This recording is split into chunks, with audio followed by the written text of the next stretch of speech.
Nuestra historia inicia en lo que parece una zona muy pobre y desértica, y allí un chico muestra sus avances en agricultura a unos adultos. Ellos parecen sorprendidos por el crecimiento de la planta, y piensan que ese chico tenía mucho talento para ello. Aunque el chico dice que en realidad lo que hace era muy simple. Él tan solo ponía un éter de maná de tipo agua cerca de la planta, y mientras tenga maná expulsará agua para ella. El chico se llamaba Seiji, y con ese descubrimiento espera que la aldea prospere un poco. Sin duda, eso sería fantástico, dicen los adultos. El único problema es que era imposible de aplicar, ya que hacía 3 años que no caía ni una gota en aquella zona, y prácticamente estaban condenados a desaparecer. Y si por la situación ya no era mala de por sí, alguien los llama por detrás con malas palabras. Eran Loic y Buck, guardias del gremio de los lobos. Estos ven el éter de maná del chico, y se ríen a carcajadas de él, ya que el éter de maná tan solo era una falsificación. En aquel mundo había montones de tipos diferentes de piedras, algunas más fuertes, algunas más débiles. Pero en cualquier caso era un producto altamente valioso que permitía a todo el mundo usar la magia. Por supuesto, la piedra del chico no era más que basura, y seguramente no aguantaría más de 2 o 3 días. Ellos entonces proponen a los aldeanos venderles piedras de verdad. Pero sus precios eran demasiado abusivos, y estos no podían pagarlos, así que los del pueblo ya estaban por morir de hambre. Esas palabras cabrearon a uno de los guardias, ya que fueron precisamente ellos los que los mantuvieron vivos durante esos 3 años de sequía, y un poco de agradecimiento no estaría mal. A no ser que ellos mismos quisieran hablar con el líder del gremio Volk. Algo que aterró a los granjeros al momento, y todos quedaron en silencio. Luego el guardia se dirigió a Seiji. Al parecer el chico era bastante famoso por el lugar, y es que él quería convertirse en creador de piezas, y para ello recolectaba éteres de maná de todos lados donde pudiera haber una. Y no solo eso, sino que compartía las que encontraba con la gente de la aldea, y encima parecía que sabía usarlas. Así que el líder del gremio, Volk, estaba bastante molesto con él, ya que por su culpa, que iba repartiendo piedras de maná, ellos no podían vender todo lo que quisieran. Pero en fin, tan solo son cosas de críos, dice Lloyd. Así que el guardia lo dejará pasar a cambio de un pequeño favor. Y es que ellos buscaban a un fugitivo dentro de la mazmorra, y parece que Seiji se sabe la mazmorra de memoria, así que tan solo les hará de guía por ella. Además, Lloyd le dice a Seiji que podía tomar todas las piedras que encontrase por el camino, pero a cambio esas no las podrá entregar a los aldeanos. El trato parecía bastante bueno, así que Seiji lo acepta y se despide de los granjeros, para luego seguir a los guardias con claras intenciones malévolas. Y entonces vemos un poco el interior de la mazmorra, donde alguien bastante cabreado parecía andar sin rumbo por ella. Pero volvamos con el prota y los guardias, donde estos, entre risas, llamaban a Seiji a gritos. Obviamente el trato se fue al traste, y ahora Seiji se ocultaba por su vida. Una vida que lastimosamente parecía que iba a llegar a su final. El guardia entonces localiza a Seiji, y de un espadazo rompe el lugar donde se ocultaba. Seiji queda acorralado en una esquina, y pregunta a Lloyd el por qué le estaban haciendo eso. Y los guardias no podían reírse más de Seiji, ya que ellos mismos se lo dijeron antes. Su jefe estaba muy cabreado con él, y les dejó muy clarito a ambos que lo quería bien muerto. Seiji estaba aterrado tirado en el suelo, y para rematar, Lloyd le dice que todo era culpa suya, por ser un huérfano sin padres que se metía en los asuntos de los demás. Así que Lloyd tan solo ataca a Seiji con su espada. Pero para sorpresa de Seiji, alguien saltó en su rescate, parando la espada de Lloyd con un martillo. Pero no era uno normal, sino uno hecho enteramente de piedra. Lloyd y Buck se molestan bastante por el atacante, ya que esa mazmorra era de su gremio, y nadie debería de estar por allí. Le preguntan varias veces al tipo quién era, pero él permaneció en silencio. Pero a la quinta vez que le preguntan, este, harto del chillerío, dice que tan solo es un herrero errante. Respuesta que dejó algo rotos a los guardias. Para asegurarse, Lloyd le pone su espada en el cuello y pregunta si hacía armas y ese tipo de cosas, a lo que el herrero responde que así era. Los herreros eran bastante valiosos en todo el mundo, así que Lloyd le pide que tan solo se marche de allí como si no hubiera visto nada. Y si me niego, responde el herrero bien firme.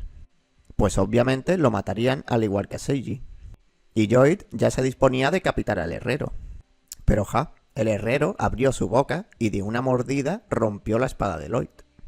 Algo que obviamente deja a todos en shock. El herrero entonces dice que su espada sabía a basura. Y por darle de comer algo tan horrible, le parte la cara de un buen puñetazo. Uno tan fuerte que dejó al guardia tumbado en el acto. Buck toma distancia del herrero y le pregunta a qué gremio pertenecía, y que lo que estaba haciendo era como un acto de guerra entre gremios, así que no se iría de rositas cuando el líder Borg se enterase de todo. Pero entonces aparecieron otros dos personajes detrás de Buck, pillándolo totalmente desprevenido, algo que el herrero aprovechó para fugazmente acabar con él de un buen golpe. Seiji queda mudo ante la situación, y después de desvalijar y atar a una roca a los guardias, Seiji agradece a los desconocidos el haberlo salvado. Algo que estos agradecieron también, aunque el alto y rubio se creía que lo hizo todo él. En cualquier caso, el herrero se llamaba Mara, y viajaba de allí a allá reparando armas y ese tipo de cosas. El rubio se llamaba Feng, y la chica Mace, y debido a ciertas circunstancias estaban todos viajando juntos. Ellos entonces le dicen a Seiji que lo conocían de antes, y no era bueno ser tan conocido siendo tan pequeño, sobre todo si es sobre las piedras mágicas, ya que había mucha mala gente suelta por ahí. Mace entonces agarra la manga de Mara, y este recuerda que estaban haciendo algo muy urgente en la mazmorra, y debían seguir adelante, así que le pide a Seiji que tenga cuidado al salir. El grupo se marcha a toda velocidad, y Seiji intenta detenerlos, pero a ellos con las gracias ya les bastaba, así que adiós. No, si no es eso, es que vais en dirección contraria. Algo que los dejó un poco rotos, y repasando su mapa se dieron cuenta que no tenían ni idea de dónde estaban. Al parecer ya intentaron pasar la mazmorra como 9 veces, pero al final siempre acababan perdidos. Y todo era culpa de Feng, ya que se creía un héroe y su orientación siempre debía de ser la correcta. Seiji entonces se dirige a ellos, y les dice que él se sabe la mazmorra de memoria. Algo que era prácticamente imposible, y el grupo de Mara pregunta el cómo era posible. Y es que en realidad Seiji tenía en su poder un éter de dirección. Aunque claro, era una imitación, e incluso se podía ver que la piedra estaba pegada con pegamento por varios lugares. Por supuesto, el grupo de Mara se le ríe en la cara, pero Seiji asegura que funciona, y que ya llevó a varios grupos a su destino en la mazmorra.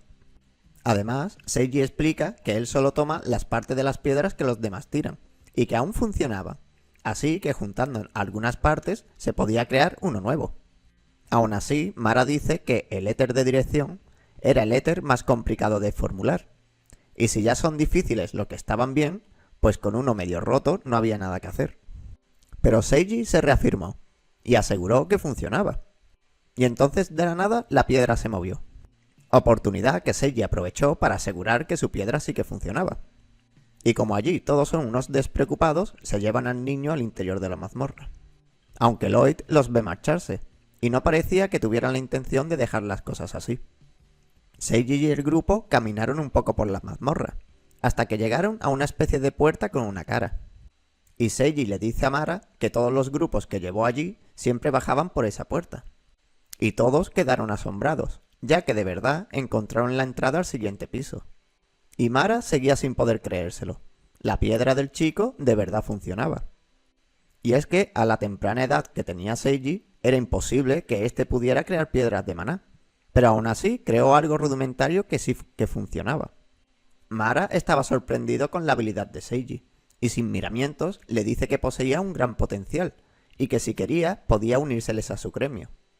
Una solicitud que Seiji agradece mucho, ya que de hecho aplicó en varios gremios, pero nunca lo aceptaban, algo que Mara no puede creerse. El caso es que Seiji tenía muchos conocimientos de piedras mágicas, y estaba ahorrando dinero para poder aprender creación de objetos. Y declara que su objetivo era convertirse en alguien como Edmond Dantes, un gran hacedor de piezas.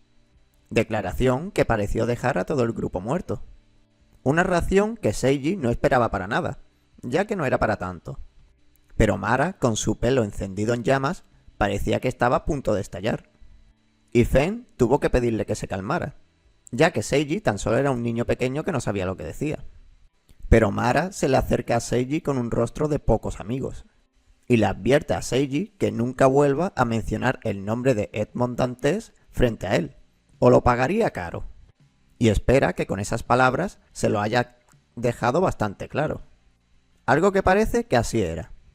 Mara entonces pone su mano sobre el hombro de Seiji, y se disculpa por ser tan rudo, y que en realidad no tenía nada en contra de los creadores de objetos o algo parecido, tan solo era con Edmond, así que de verdad espera que no lo vuelva a nombrar.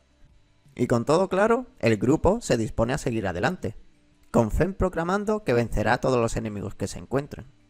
Pero en cuanto dio un paso, activó una trampa en la mazmorra, por lo que todo comenzó a temblar y no tenían ni idea de lo que iba a ocurrir. Mara entonces dice que van a hacer un pequeño cambio de planes. Pero en cuanto dice la primera palabra de su plan, el suelo bajo él y Seiji se hace pedazos. Estos caen por un agujero enorme. Y Mara no podía estar más cabreado con la situación, ya que ahora quedaron separados en dos grupos. Seiji entonces le dice a Mara que use su martillo mágico para agrandarlo y salir de allí. Y efectivamente ese martillo era mágico, y se llamaba Tabasco, pero su crecimiento no era infinito, así que no podía sacarlos de aquel hoyo. Además, observando el inestable agujero, si lo intentaran escalar, seguro acababan bajo un montón de piedras. Sin duda cayeron bastante hondo, y a Fen y Mace les costará bastante llegar a ellos. Pero sin tiempo a preguntarse por nada, un rayo cayó justo detrás de ellos. Esto sorprendió a Seiji, pero sin tiempo a ello, un rayo fue directo hacia él, aunque era más bien una extraña sombra que comenzó a rodear a Seiji. Él, por supuesto, quedó aterrado por lo que ocurría, y pide ayuda a Mara. «Nada, tranquilo, no pasa nada», dice Mara. Y Mara presenta a su sombra como Bergamot. Sí, Bergamot. Y era otro mago del gremio de Mara. El caso es que él dormía en la sombra de Mara, pero con la caída se asustó y la lió gorda. En cualquier caso, ya estaban cerca de su objetivo, y cuando lleguen a él, por fin podrá terminar su trabajo. Y es que ellos estaban allí para recolectar una piedra mágica. Mara entonces le pide a Seiji que lo escuche atentamente.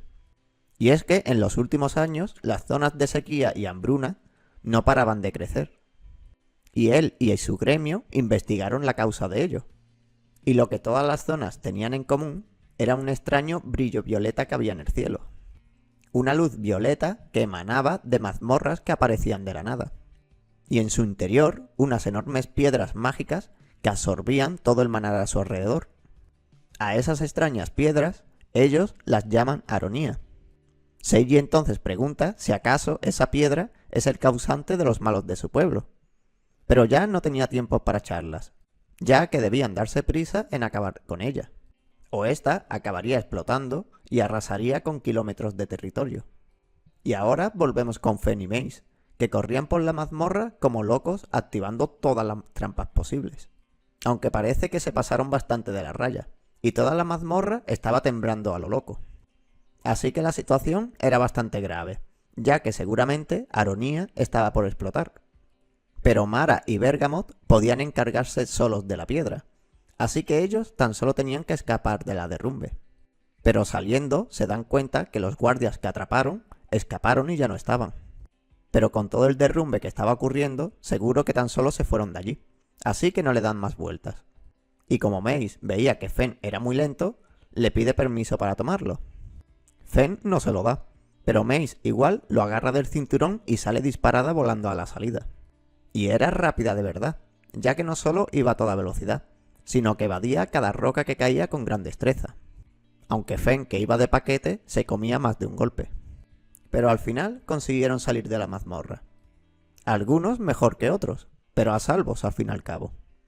Y Fen no se molesta porque le dieran una golpiza a la huida, pero sí que se cabrea porque Mace no le dejara hacer pose de héroe mientras estaba volando. En cualquier caso, la cosa no pintaba bien, ya que era la primera vez que veían un brillo tan intenso de una Aronía. Así que si explotaba, daba igual cuánto corran. La explosión simplemente los atrapará de lleno. Y volvemos con Mara y Seiji, donde este último seguía flipando por enterarse de la explosión.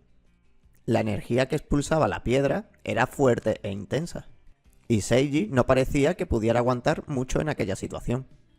Así que Mara le pide a Bergamot que vaya a protegerlo. Pero este se niega, ya que precisamente ese era el peor momento para hacerlo, ya que sin Mace o Fen tendrán que desactivar la piedra ellos dos solos.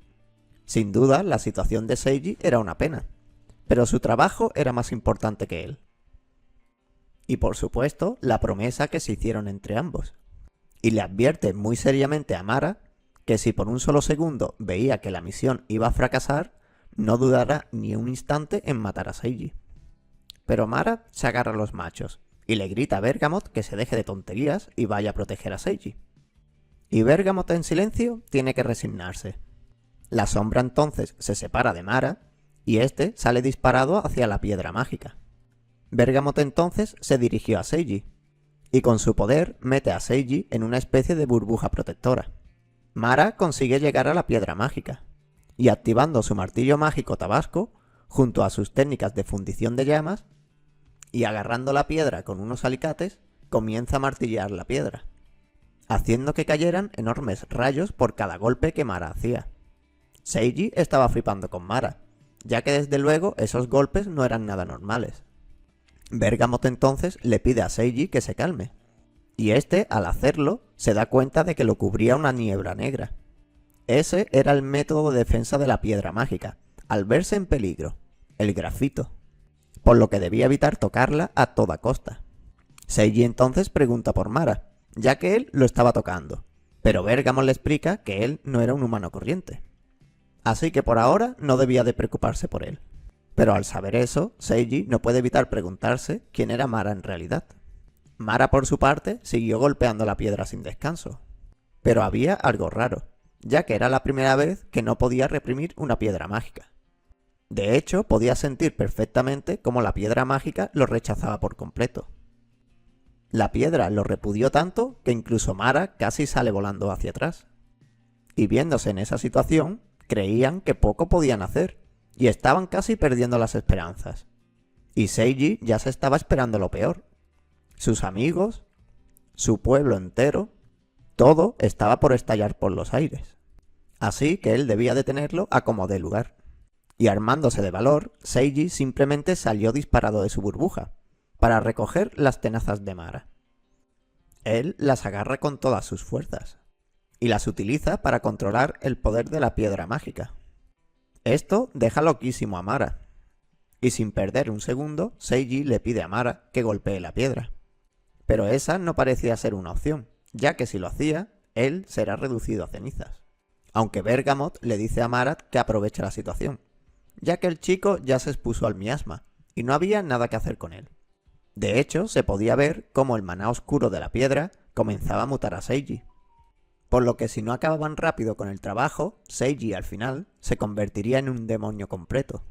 Seiji entonces recuerda los peores momentos de su vida, cuando alguien llamado Sage lo dejó abandonado. Además de eso, todo el mundo se reía de él por ser un huérfano con sueños imposibles. Daba igual cuánto se esforzara, la gente simplemente lo trataba como una piedra. Incluso estuvo a punto de morir miserablemente tan solo por querer seguir su sueño. Todos esos recuerdos atormentaban al pequeño Seiji, pero él gritó muy fuerte y claro que esa piedra no lo poseerá, y en un instante volvió a su estado normal, sorprendiendo a Bergamot y Mara. Estos no podían creer lo que estaban viendo, pero el miasma de la piedra estaba atravesando a Seiji como si nada. Esa escenita encendió el espíritu de lucha de Mara, que se dispone a finalizar el trabajo. Y para ello activa su martillo mágico Tabasco, haciéndolo crecer hasta que se hizo tan grande como él mismo. Y dirigiéndose a Seiji, se da cuenta que nunca le preguntó el nombre, así que se lo pregunta. Y por algún motivo, Seiji se presenta como Sage, así que lo llamaremos así a partir de ahora. Un nombre que Mara no olvidará, ya que el miasma atraviesa a un humano como si nada no era para nada normal. Así que prepara su martillo para golpear la piedra, y espera que Sage esté preparado para el golpe. Mara alza su martillo, y grita que lo dará todo, y espera no llevarse a Sage por delante. Y Sage, sin miedo en su rostro, tan solo se preparó para recibir el golpe. Pero no estaba nada preparado para lo que se le venía encima, ya que el martillo de Mara caía sobre la piedra mágica como si de un meteorito se tratase. Y más o menos fue lo que cayó sobre la piedra, ya que la explosión causada por el martillo arrasó con todo alrededor de la zona. Incluso parecía que Mara y Sage iban a ser desintegrados por la explosión. Por suerte, Sage tan solo apareció un poco chamuscado, pero aún podía mantenerse en pie, y no podía creerse que de verdad ayudó en algo, aunque aquello fue bastante demasiado para él, así que iba a visitar el suelo un buen rato. Pero Mara acudió al rescate, y con cuidado lo salvó de la caída. Sage quedó desmayado, pero sin duda lo que hizo fue asombroso. Y estando ya en el exterior de la mazmorra, Fen usaba un palo para despertar a Sage, hasta que éste despertó de golpe y preguntó qué estaba pasando. Obviamente no pasaba nada, y todo pasó, así que todo estaba bien. Incluso Mara ya estaba preparándose algo de comer bien despreocupado. Algo que Sage no puede creerse, ya que casi mueren hace tan solo 5 minutos. Pero así era el gremio de Mara. La comida iba por delante de todo. Aunque esa comida parecía ser un poco fuerte para Sage. Y era normal, ya que Mara vaciaba una botella entera de chile en polvo en cada plato de comida. Pero no seas tímido y come, dice Fen. Y no, si hambre tenía el chaval, lo que no podía era comérselo. Pero alguien debía comérselo, ya que la comida no se tira. Y si no le ayudaban a Fen a comérselo todo, él tendría que comérselo. Así que este, para quitarse de en medio, decide que irá por madera para algunos días, y tardará varias horas en volver. Pero estando ya alejado del grupo y cortando leña, una enorme sombra se posó sobre él. Pero volviendo a Mara, este le decía a Sage que su aldea ahora debería de estar bien, y en poco tiempo seguro que vuelve todo a la normalidad. Pero lo importante ahora es qué es lo que pensaba hacer Sage a partir de ahora, ya que era muy débil como para poder defenderse solo, y si se quedaba en la aldea, los del gremio de los lobos volverán a por él. Mara por su parte dice que él seguirá viajando buscando más aronías, para así destruirlas, y Sage se queda en silencio sin saber qué decir. Mara entonces piensa en todo lo que hizo Sage para ayudarlos, y estaba a punto de ofrecerle algo a Sage, pero de la nada vemos a Fen saliendo disparado por los aires, cayendo de espaldas fuertemente contra un árbol, y entonces una siniestra figura emerge de entre los árboles. El tipo era enorme, y con claro rostro de disgusto pregunta al grupo de Mara si fueron ellos los que pasaron por su mazmorra sin permiso. Además, iban acompañados de Lloyd y Buck, que todavía desnudos señalaban al grupo como los responsables de todo. Y no estaban solos, sino que poco a poco emergieron mercenarios de todos lados, dejando a nuestro grupo totalmente rodeado y sin escapatoria. Pero Mara tan solo se ríe a carcajadas de la situación, y dice que será un placer volver a partirles la cara. Todos quedaron en silencio, y a Bol se le hincharon las venas por esa respuesta. Una imagen que aterró a Sage, ya que sabía de sobra que Volk era una bestia. Aún así, mirando a Mara, este tan solo tenía una sonrisa para su enemigo.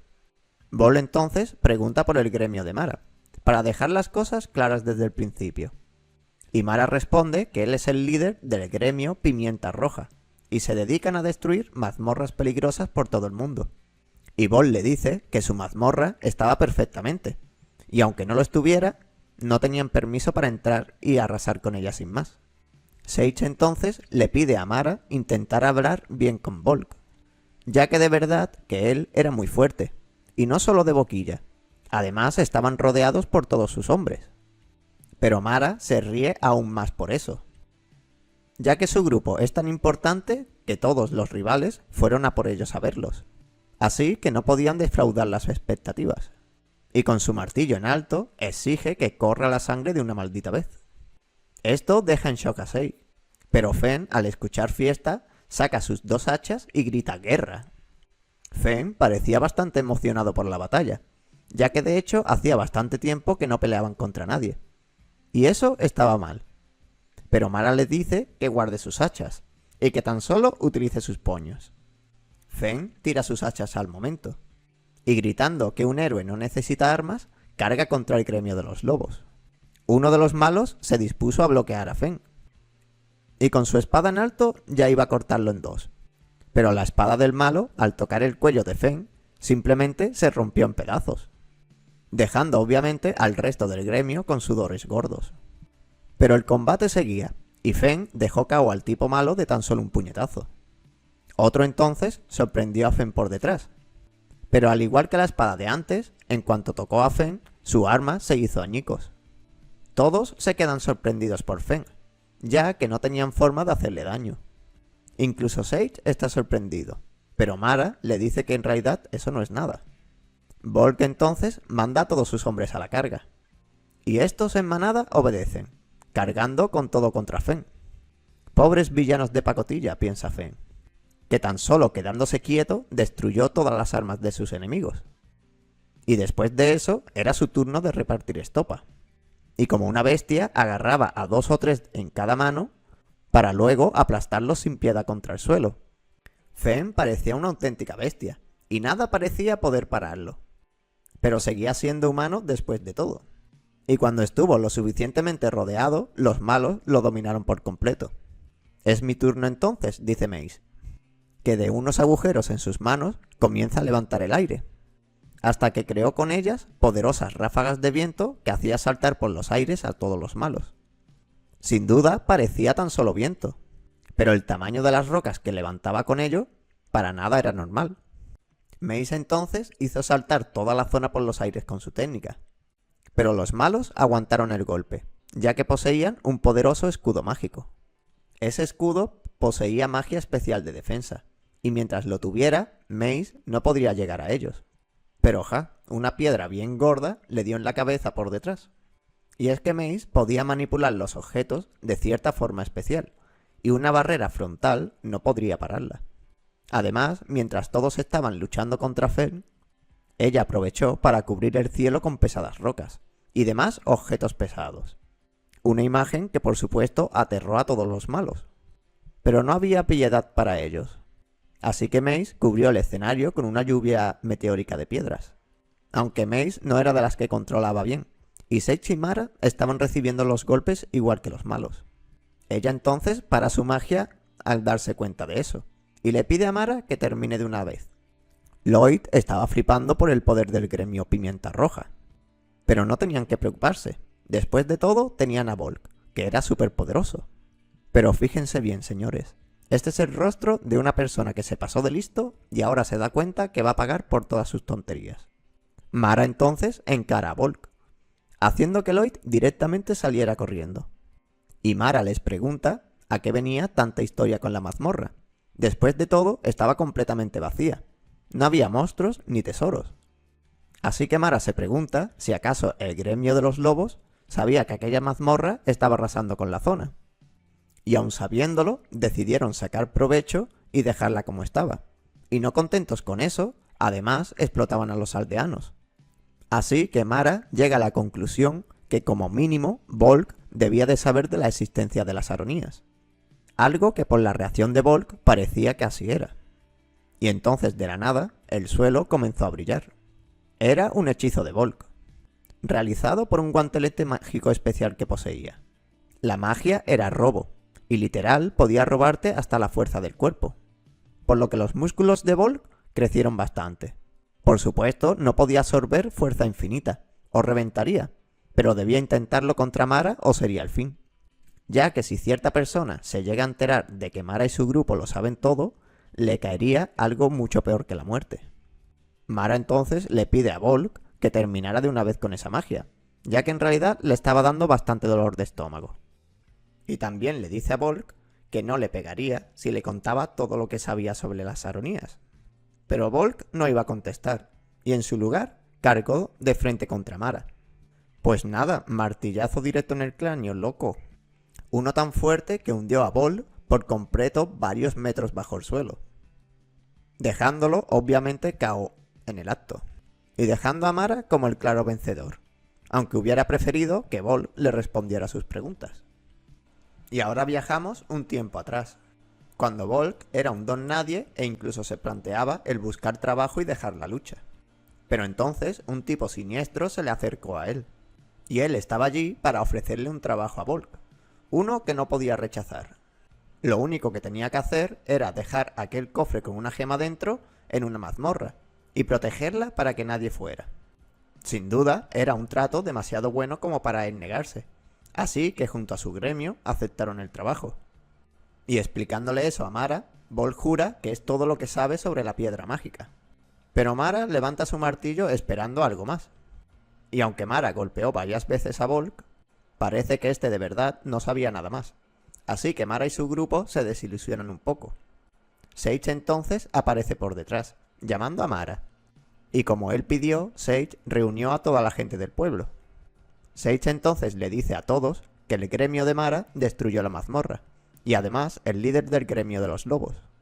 Así que todo el maná que estaba siendo robado de sus tierras, por fin volvería, y podrían reconstruirlo todo. Algo que pone a todo el pueblo eufórico, y ya querían prepararse para hacer las siembras. Lo malo era la distribución del éter, ya que en cuanto éste empieza a fluir, al estar las cosas tan mal por allí, habrán muchas peleas. Y para eso, Mara tenía una solución. Después de todo, él era un herrero mágico, y podía crear algo para el pueblo que le sirva de ayuda. Mara entonces llama a Bergamot, y este saca un yunque de su sombra. Aunque no solo apareció un yunque, sino una magnífica forja al completo, con sus edificios y todo. Esto por supuesto dejó locos a todos los del pueblo, ya que Mara literal se sacó un edificio del bolsillo. Mara entonces comenzó a escupir fuego para encender las llamas de la forja, y mientras tanto Feng cortaba leña como un loco para ella. Mace, por su parte, usaba su magia de viento en el interior del horno, y con ella aumentaba las llamas. Pero no nos olvidamos de algo importante, de las tenazas, unas que Mara entregó a Sage.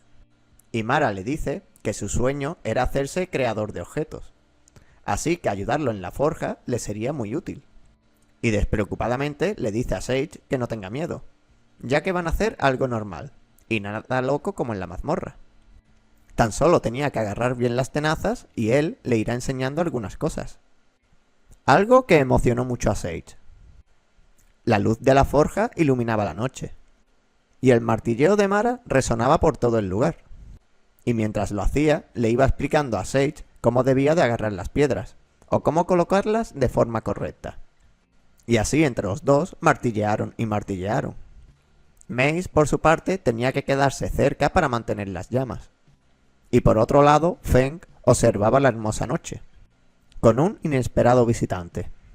Pero en cuanto se dieron cuenta de la presencia del otro, el único idioma posible entre ambos era el de los puños. Y así transcurrió la noche. Una hermosa y tranquila noche. Y ya pasando al día siguiente, en el centro del pueblo apareció un extraño palo clavado en el suelo. Y Mara explica que era justo lo que parecía, una simple estaca, pero hecha con éter, claro. Mara repartió unas cuantas estacas por todo el lugar, y con fuertes golpes las clavó en el suelo, haciendo que de repente todo el páramo comenzara a brillar verde. Al principio todos se asustaron, pero no había duda de nada. Eso era éter deslizante, un maná especialmente fuerte para la regeneración y el cultivo. Al parecer, el gremio de los lobos robaba todo ese maná con varios artefactos además de con la mazmorra, y luego lo vendían a altos precios. Por suerte, usando unas estacas de cobre y éter, podían hacer que lo restante saliera a flote, y eso les ayudará mientras el éter natural iba llegando poco a poco. Además, como pusieron muchas estacas, el maná se repartirá de forma equilibrada por todo el campo, así todo el mundo tendrá unas buenas cosechas. Esto por supuesto no podía tener más contentos a los del pueblo, y todos les dan las gracias a Mara. Aunque Feng dice que en realidad lo hizo todo él, en las sombras, claro. Entonces el líder de la aldea queda en silencio por un momento, y le costaba mucho decir lo que iba a decir, pero debía pedirle un favor más a Mara, y es que se llevara al huérfano con él. Sin duda, Sage tenía muchísimo talento, y el que se pudriera en aquella aldea sería una lástima enorme. Así que le pide a Mara que al menos lo llevase hasta el reino de Martelia, donde podría realizar un examen para ingresar en gremios legales. Mara no sabe qué responder al principio, pero mirando atrás, sin duda, Sage tenía un potencial muy grande dentro de él. Así que Mara dice que estaba bien, llevarán a Sage al examen de los gremios en Martilia, ya que les pillaba de camino. En realidad no, dice Feng, y Mara lo calla por bocazas. Así que ahora todo dependía de la decisión de Sage. Podía quedarse allí en la aldea y ser granjero, o irse con ellos y quizás vivir una buena aventura. Eso sí, Mara le dice a Sage que el mundo estaba repleto de piedras mágicas extrañas, y de todo tipo, y él podría enseñarle a cómo usarlas. Así que formalmente Mara le pide a Sage que se les una a su gremio, algo que pone muy contento a Feng, ya que hasta ahora él era el novato. Sage, por supuesto, no se lo piensa ni un segundo, y acepta con gusto ser el aprendiz herrero de Mara. Y con todo claro, el grupo no tardó en despedirse de la aldea. Incluso Feng se despidió de su amigo oso. Y con gran alegría, Sage sale corriendo tras Mara y el resto, ya que su nueva aventura estaba por comenzar, como un nuevo miembro del gremio Pimienta Roja. Pasaron varios días desde que el grupo se fue de la aldea, y no tardaron mucho en comenzar a pasarlo mal, ya que desde la aldea de Sage no se cruzaron con ninguna otra aldea. Y no solo parecía que iban sin rumbo, sino que aunque encontraran donde comer, no tenían ni una triste moneda. Feng pregunta qué pasó con el dinero de los ladrones, pero ese dinero no era de ellos, así que Mara se lo dio a los aldeanos. Así que como último recurso, Mara le pide a Bergamot que haga algo con su magia. Pero este ni se molesta en responder a Mara, lo que lo cabreó de sobremanera y comenzó a golpear su propia sombra. Pero en venganza, Bergamot agarró la coleta de Mara, y de un tirón lo estampó de espaldas contra el suelo. Y así permaneció un buen rato Mara, dándose de leches en el suelo contra su propia sombra. Mace entonces observa a lo lejos entre los árboles, y cree que más adelante estaba ocurriendo algo grande. Ella sale corriendo primero, y el resto del grupo sale detrás de ella siguiéndola, hasta que al final encontraron lo que buscaban: un jabalí huyendo y velociraptores detrás de él. Y lo que ocurría es que se estaba produciendo una persecución por la vida de una chica, que iba montada sobre un enorme jabalí. La chica se veía bastante bien en apuros, y Mara se sorprende bastante de ver esos lagartos allí, ya que parece que no deberían de estar en aquella zona. Pero eso daba igual, dice Sage, ya que la chica perseguida estaba por morir. Aunque Mara lo duda mucho, ya que el jabalí que ella montaba era una raza especial de jabalí, y muy famosa entre los aventureros, un cerdo de montaña Mau. Y es que, a pesar de tener piernas muy cortas, eran muy veloces y con una alta resistencia, por lo que era una montura bastante codiciada entre los aventureros, por no decir que estaba riquísimo en barbacoa. Entonces, uno de los lagartos que perseguía a la chica ve algo caer del cielo a toda velocidad. Era Mara junto a su martillo crecido, que cayó en el centro de toda la oleada de lagartos, haciendo que la mayoría salieran disparados por los aires. La chica no sabía qué estaba ocurriendo, pero al mirar hacia atrás vio a Mara rodeado por todos los lagartos.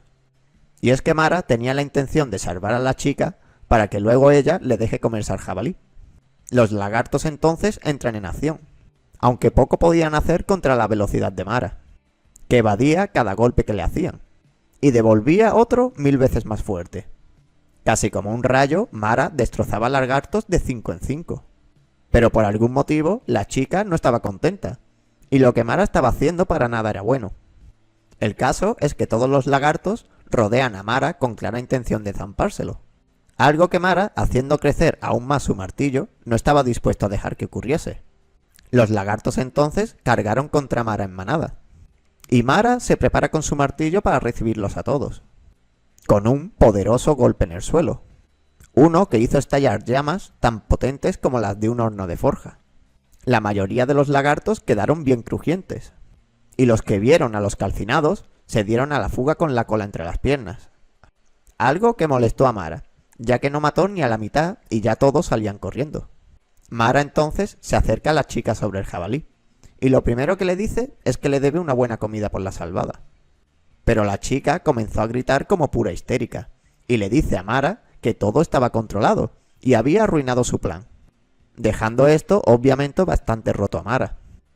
La chica entonces grita que la operación fue un fracaso, y de entre los árboles emergieron algunos otros personajes, unos que estaban a apenas 5 metros del grupo de Mara.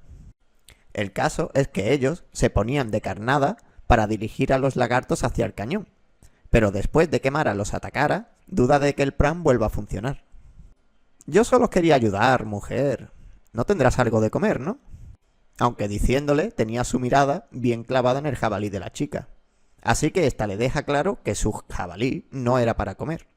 Entonces habla un compañero suyo, llamado Josen, y era el explorador del grupo, y dice que la tribu de Tora, la chica, adoraba especialmente a los cerdos. El caso es que ellos estaban haciendo limpieza en una mazmorra cercana, y el grupo de Mara les fastidió el plan. Mara pregunta por el nombre de la mazmorra, y él responde que era la mazmorra Eligere, una bastante peligrosa de nivel 3.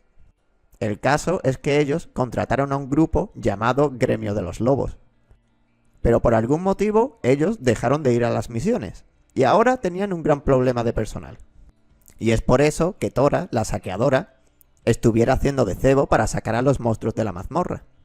Pero espera un momento, dice Sage. ¿Acaso pensaban limpiar una mazmorra con tan solo 4 personas? Y es que, aunque no lo parecía, tenían a alguien muy fuerte entre ellos. Y él era Gilbert Stannis, el líder del grupo. Esto parece que impresiona a Mace. Y Mara pregunta si acaso ese tipo era famoso o algo. Pregunta que Sage no puede creerse, ya que él era Gilbert el Perforador, un maestro en las mazmorras de nivel 4. Además, pertenecía a los saqueadores de Galvatros, un nombre que a Mara le suena de algo, pero no sabe de qué. El caso es que Gilbert le dice al grupo de Mara que se veían como un grupo bien fuerte, pero Mara dice que en realidad no, y que de hecho todos son herreros. Herreros o no, el caso es que se veían bien fuertes, así que Josen les propone el contratarlos para limpiar la mazmorra. Y es que ellos escucharon que Mara y su grupo les gustaría poder moverse más rápidamente, así que si aceptaban el trato, les proporcionaría algo que los ayudara, y además la mitad de lo que haya en la mazmorra. ¿Y el cerdo cuándo se come?, pregunta Fen. Pero basta de tonterías y organicemos un plan. Y al día siguiente, el grupo ya tenía los lagartos a la vista.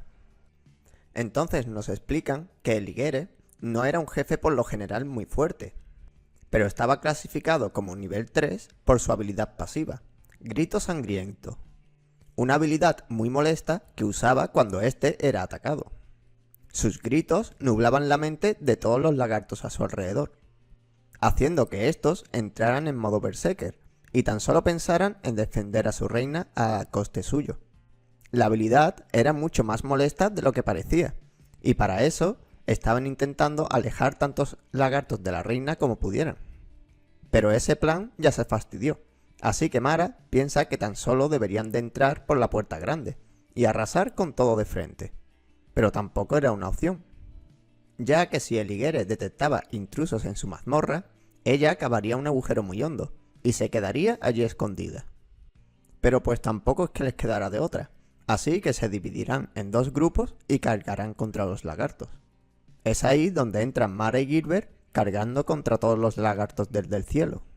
El primero en golpear fue Mara, que usando la pirometalurgia embulló su martillo de fuego, y con él calcinó los primeros lagartos que se le acercaron. Mara no se detuvo ahí, y golpeando el suelo con su martillo, hizo que el suelo bajo los lagartos saltara por los aires, eliminando así una buena cantidad. Sin duda, Mara sabía lo que hacía, y el resto del grupo apenas tenía que hacer nada. Pero aún así, era pronto como para confiarse. Entonces, uno de los lagartos casi choca con Sage, y este reaccionó de la peor manera posible, lo que le dejó claro a Mara que era demasiado pronto para meter a Sage en una mazmorra. Sin embargo, Gilbert, que lo seguía de cerca, parecía saber muy bien lo que estaba haciendo. Pero la noche anterior, Mara dijo que Sage era demasiado pequeño para ir a la mazmorra, y por eso se quedaría en el campamento vigilando. Eso hizo discutir al otro grupo, y les dijeron al grupo de Mara que no podía ser, y que todos debían de ir a la mazmorra. Mara deja claro que Sage tan solo es un niño sin poderes, pero Gilbert es firme. Después de todo se acaban de conocer, y el grupo de Mara podría intentar jugársela. Después de todo, Gilbert era un explorador de nivel 4, y estaba harto de ver grupos que tan solo van detrás de su espada para robársela. La espada se llamaba Sailfish, y tenía el poder de cortar a través de todo lo que tocara. Por eso mismo, el grupo de Gilbert no se fiaba de absolutamente nadie, y hasta que Mara y los suyos no demostraran ser ladrones, tendrán que hacer las cosas a su manera. Y si no les gustaba el trato, pues cada uno a su casa y no pasaba nada. Claro que ellos también entendían que Sage era un niño, así que le cargan a Isitra, la maga del grupo, protegerlo en la mazmorra. Mara entonces pregunta a Sage qué quería hacer. Después de todo, era su seguridad. Pero obviamente que él iba a ir. Después de todo, él también es miembro del gremio Pimienta Roja. Además, él le debía mucho a Mara, que le salvó la vida más de una vez. Y además, ayudó a reconstruir su pueblo. Así que como mínimo, él debería de hacerse lo suficientemente fuerte como para no ser una carga para él. Y para ello, lo primero era aumentar su fuerza física. Así que se tomó aquella carrera con los lagartos como un entrenamiento, y puso mucha dedicación en cada movimiento que hacía.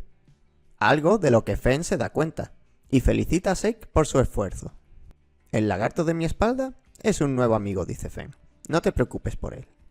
El caso es que ya casi estaban en la mazmorra, y aún lo seguían un montón de lagartos. Mara entonces es el primero a entrar a la cueva, pero lo que vio lo dejó un poco sorprendido, ya que la cantidad de lagartos que había en aquella cueva era insana, una cantidad que incluso abrumaba al propio Mara. Sin duda, esa cantidad de bichos era bastante molesta, pero nada de lo que él no pudiera encargarse al fin y al cabo. Pero de repente y sin previo aviso, Gilbert ataca por la espalda a Mara, aunque él pudo esquivarlo por los pelos. En realidad no atacaba a Mara, sino que era demasiado impaciente y quería reventar lagartos lo más rápido posible. Una actitud que cabreó a Mara, que le pregunta de qué diablos iba. Pues él a lo que iba era lo suyo, obviamente, y tan solo cortaba lagartos a diestro y siniestro. Sin duda, la espada de Gilbert era una locura, ya que con un solo corte partía a la mitad cientos de lagartos. Y entonces llega el resto del grupo. Pero tan solo se encontraron con la batalla ya acabada, por Gilbert, claro, y con Mara bastante molesto por no haber hecho nada. Gilbert entonces llama a Jossen y le pide que se encargue del resto de lagartos de la zona, mientras él y Mara se encargarán de derrotar al jefe. El plan parecía razonable, y mientras Gilbert y Mara se internaban en la mazmorra, el resto del grupo se quedó a cubrirlos. Y Citra entonces grita como una histérica, y fue para lanzar un éter mágico por la zona. Estos se clavaron en las paredes, y con ellas rodeando la zona, Citra creó una barrera que los cubrió a ella y a Sage. Algo que estaba perfecto, ya que así Jossen podrá darlo todo. Y como un rayo comenzó su masacre, aplastando lagartos como si nada contra el suelo. Él entonces avisa al resto del grupo que Mara y Gilbert iban a pelear contra el jefe, así que todos los lagartos allí iban a entrar en modo berserker. Algo que iba a ser muy divertido, dice Thor a lomos de su jabalí. El caso es que debían de bloquear el camino tras Sage y Citra como fuera. Así Gilbert y Mara podrán luchar en condiciones contra el jefe. Pero Mara no estaba muy convencido con el plan, ya que sentía que algo iba muy mal con Gilbert. Pero volviendo al grupo, Fenn parecía bastante motivado. Después de todo, tan solo tenían que reventar todo lo que se les acercara. Así que grita que piensa acabar con todos los lagartos antes de que Mara venciera al jefe. Y ver a Fenn reventar bichos como si nada tranquilizó mucho a Thora, ya que pensaba que tan solo Mara sabía luchar. Por supuesto, ella no podía quedarse atrás en la lucha, y usando habilidades de montura, carga a lo bestia contra los lagartos. Unos que obviamente no podían bloquear la enorme masa del jabalí, unido a un hechizo potenciador. Y después de la carga, era el turno de Thora, que con ágiles movimientos creó una intensa lluvia de flechas que se cebó con los lagartos. Y menos mal que Fenn es de acero, si no, ya estaría acabado. Por otro lado, Sage e Citra observaban la batalla desde la distancia. Y Sage, mirando hacia atrás, espera que Mara no tenga problemas, y salga sin un rasguño de la cueva. Y ahora vemos al lagarto jefe de la mazmorra, que acaba de darse cuenta de que había follón fuera. Así que comienza a cavar un hoyo para quitarse de en medio. Pero era demasiado tarde para eso, ya que un martillo volador se dirigió directo a su cara. Por suerte el lagarto esquivó el martillo, pero Mara carga contra él desde atrás. Por supuesto, Mara no iba a dejar que ese lagarto se escapara a ningún lado.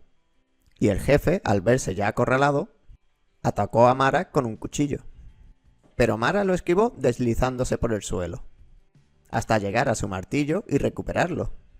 Mara entonces lo hizo crecer y se preparó para darle un buen golpe al jefe. Mara y el lagarto cargaron de frente con todo, pero un fugaz destello se vio entre las sombras. Era la espada de Gilbert, que le voló la cabeza al lagarto como si nada, y arrojó a un lado a Mara. Gilbert entonces sale de entre las sombras, y agradece a Mara por su trabajo, ya que si el jefe llega a ocultarse, nunca lo hubiera encontrado. Pero en fin, ya todo había acabado, y como prometió Gilbert, repartirán todo el botín con el grupo. Mara, por su parte, tan solo se queda en silencio mirando a Gilbert, aún tirado en el suelo. Mirada que no le gusta ni un pelo a Gilbert.